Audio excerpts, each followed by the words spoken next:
I'm Rebecca Walker, and today I'm going to tell you about my favorite way to make a shake. And hopefully this inspires you to think about your shake being a little bit different each time to keep you on track and excited about your meal each morning.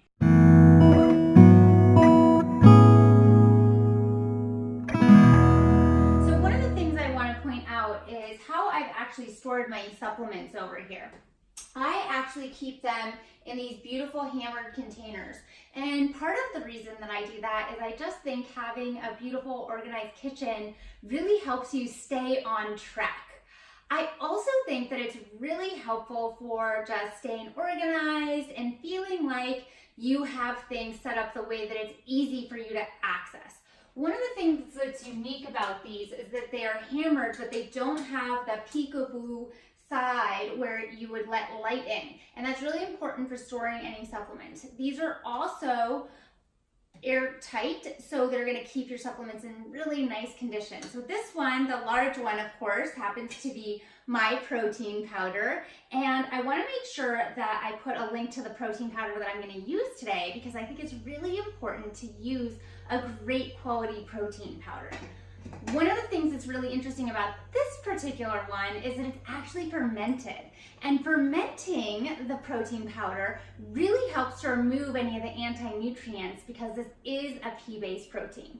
You also want to be careful whenever you're picking out a vegan protein that you're making sure that it's not filled with fillers that don't have a complete amino acid profile, things like maybe rice or quinoa. But also that when you're getting those things, you're realizing that a lot of rice products are going to pull a lot of lead and arsenic into that product. And that is something we definitely don't want in our protein powders.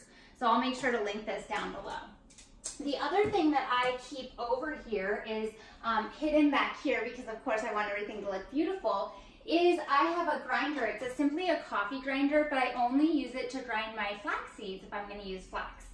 One note on flax seeds is that some people find that it's not as filling as other types of different healthy fats. So experiment, see if it's the right fit for you, and make sure that you're keeping in mind the amounts that are going to be appropriate for your goals. The other note on flax, and the reason I have this grinder is because it needs to be ground within 24 hours of using it. So I just pop some in and then I grind and I put it right into my blended meal or my shake. One other thing you'll notice over here in my kitchen is that I always have a measuring spoon. Remember, our eyes are not good measuring devices, so you want to make sure you're actually measuring things. I've been making shakes for so many years I can't even count, but I still think it's really helpful to have this. Plus it makes it really simple when I'm going to go grab things. And sometimes I keep them right in the containers, as you'll see in a little bit. So I have a few of the key ingredients that I use to make my blended meals over here. But what I want to take you to next is a little bit of how I make mine really unique. So the first thing that I do that's a little bit different is I actually do my protein and my fiber separate from the rest of my blended meal. Personally, I'm not a big fan of protein powder mixed in with my fruit, but I absolutely love it when I do it in this way. So what I do is I take about 8 ounces of water and I have that right here. And then I go over to my area right here and I'm gonna go ahead and grab my protein powder. As you can see, I keep my scoop right in there. And of course, watch out for it going everywhere. Those of you who know have probably at some point had protein powder all over your counter.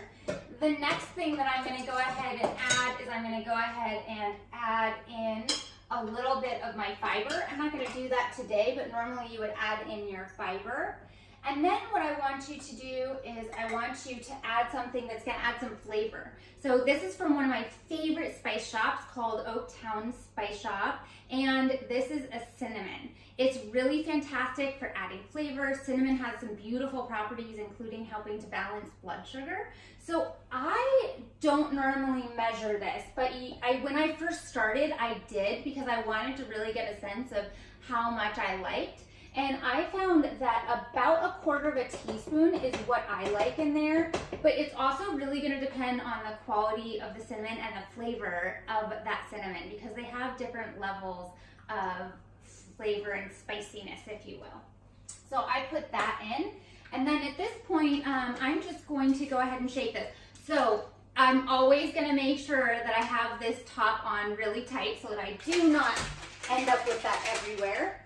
And then what I'm gonna do is I'm gonna go ahead and shake, and I'm ready to drink it at this point. But what I normally do is I'm gonna have my healthy fat on the side first so I can get my salivary glands going and make sure that I'm starting out on a really good footing. The other thing that's really important about this is that you're not just chugging this.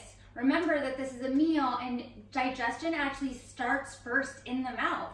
So you want to make sure that you kind of are swishing it around a little bit. And that is one thing that I do like about blending in a little bit of ground nuts or ground flax seeds. It gives it some texture, and so you'll tend to get more activity in your mouth when you're actually doing it in that way.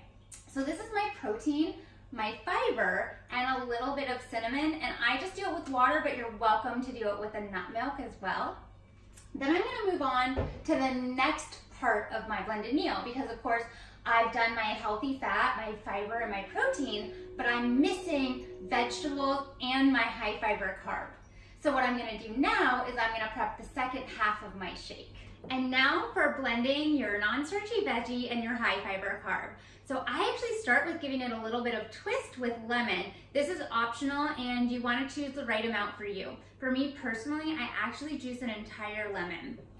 And I love this contraption because it allows it to really easily be poured in, but I also want to keep this beautiful flesh from the lemon in my blended meal. There's no reason to waste that. It will definitely give it some more acidity, so just pay attention to how much you need.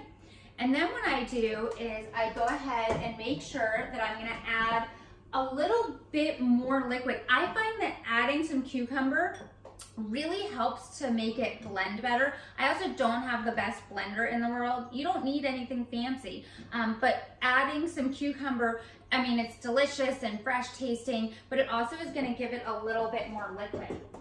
For a lot more nutrient dense addition, I'm going to use spinach. And for those of you out there that are using lots of kale, I encourage you to mix things up. So doing spinach is fantastic, doing kale sometimes, just playing with the different types of vegetables that you're using, and for that matter, even your high fiber carbs, like mixing it up with things like pumpkin or changing your vegetables to things like squash can be really helpful. But look for really nutrient dense options. Like I probably wouldn't do this with just cucumber, even though it would be delicious, because I want to get some more nutrients in. So for me, what I do is I literally get almost as much of this as I can in my blend meal. Now I do that amount because it's about as much as my blender will fit and comfortably blend, but I typically will go back and add a little bit more. But I do want to show you one really important thing that I do with my berries. So first things first, your berries should always be organic. For those of you that have been to one of our programs, you already know that. But it's really important because year after year, strawberries are actually one of the most toxic pesticide-ridden fruits or vegetables that are out there. So make sure that they're organic. I just use the frozen kind. Now in here, you'll notice, oh, I got a hanger on. This is actually a measuring cup that I just keep directly in with my berries. I find that it's really helpful for allowing me to get the right amount of the fruit in here, because again, our eyes are not good measuring devices and we tend to put a lot more in than we think.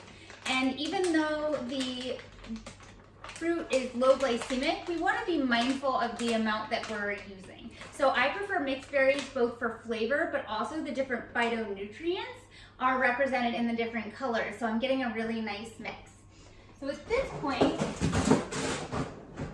what I'll do is I'll just go ahead and I will blend that up. And don't worry, I am not going to do that with you on the video.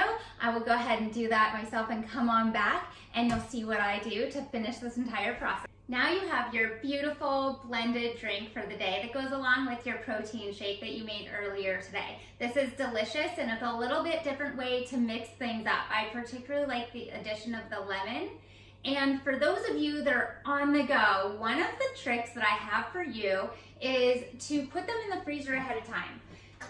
Now, I put them in jars and I just go ahead and keep them in the freezer for when I need them. That being said, one of the tricks is that you're going to need to thaw it, and putting it in the fridge the night before does not work. It will come out a solid block still. So I just take a large bowl and I make sure that I put lots of hot water in it, and then I just put my shake right in there and I let it thaw. And you may have to change the water a few times, but it's a really simple way while you're running around and getting other stuff ready. And then you have your blended meal that's ready to go right there. The other thing that I want to point out with doing this type of a blended meal is that it's really important that you're not doing this with your fiber and your protein. That can erode over time while it's thawing out. So we want to do this like we've done it here, where we separate that protein and fiber. And if you're someone that likes it directly in, that's fine, but just keep that protein and fiber measured out in a separate container, and then right before you're going to consume it, then knock it in. And that's perfect if you do it in one of those blender bottles that you saw me using earlier. So I'm Rebecca Walker with Cambiati Wellness, and I hope that this inspires you to think about your blended meals in a different way. I'd love to hear what you guys are doing, what's working well, and any things that you're trying that you're loving. And I definitely want to hear if you've tried this and hear what you think. So let me know in the comments below, and I'll look forward to seeing you again.